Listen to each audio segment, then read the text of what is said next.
कृष्ण के बारे में दुर्योधन। शकुनी और अन्य की राय। दुर्योधन कृष्ण को अलग अलग लोगों ने अलग अलग तरीकों से देखा और अनुभव किया है। इसे समझने के लिए दुर्योधन का उदाहरण लेते हैं। वह अपनी पूरी जिंदगी एक खास तरह की स्थितियों से घिरा रहा। इतिहास उसे एक ऐसे शख्स की तरह देखता है जो बहुत ही गुस्सैल, लालची और असुरक्षित था। वह हमेशा सबसे ईर्ष्या करता रहा और सबका बुरा चाहता रहा। अपनी ईर्ष्या और लालच में उसने जो भी काम किए वे उसके और उसके कुल के विनाश की वजह बन गए। ऐसा दुर्योधन कृष्ण के बारे में कहता है। कृष्ण एक बहुत ही आवारा और मूढ़ व्यक्ति है जिसके चेहरे पर हमेशा एक शरारती मुस्कान रहती है।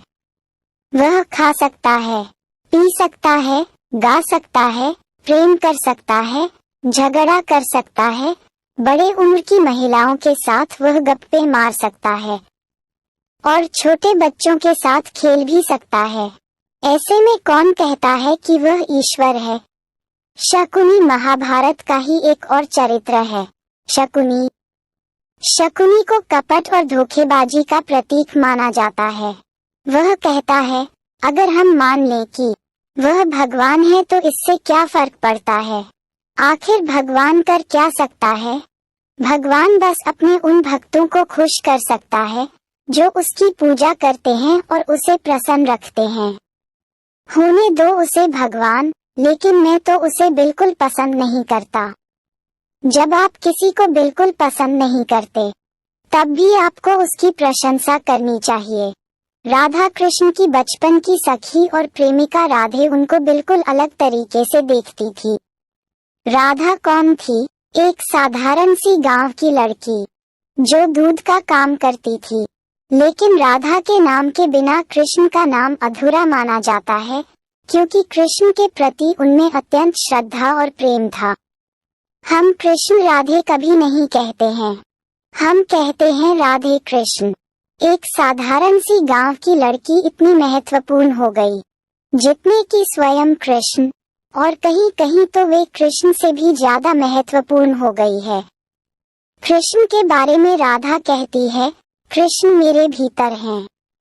मैं कहीं भी रहूं, वे हमेशा मेरे साथ हैं। वे किसी के भी साथ रहें तो भी वे मेरे साथ हैं। गरुड़ के पुत्र वैंतेय गोमांतक पर्वत पर रहने वाले गरुड़ के पुत्र थे वैंतेय। वे किसी बीमारी की वजह से पूरी तरह अपंग हो गए थे। जब वे कृष्ण से मिले तो उनकी बीमारी पूरी तरह ठीक हो गई और वे अपने दम पर चलने लगे। वे कहते हैं, मेरे लिए तो कृष्ण भगवान हैं। कृष्ण के चाचा अक्रूर एक बुद्धिमान और सज्जन पुरुष थे।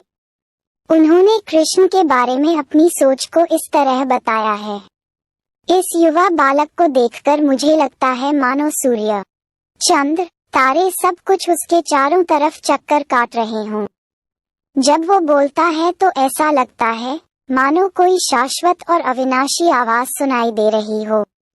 अगर इस संसार में आशा नाम की कोई चीज है तो वह स्वयं कृष्ण ही है। शिखंडी के बारे में तो हम सभी जानते हैं कि उसकी स्थितियां कुछ अलग तरह की थीं। बचपन से ही उन्हें काफी सताया गया था। उनकी सुनिए, वैसे तो कृष्ण ने मुझे उम्मीद की कोई किरण नहीं दिखाई है, लेकिन वह जहाँ भी होते हैं आशा की एक लहर चलती है जो सबको छूती है और सबका जीवन बदल देती है।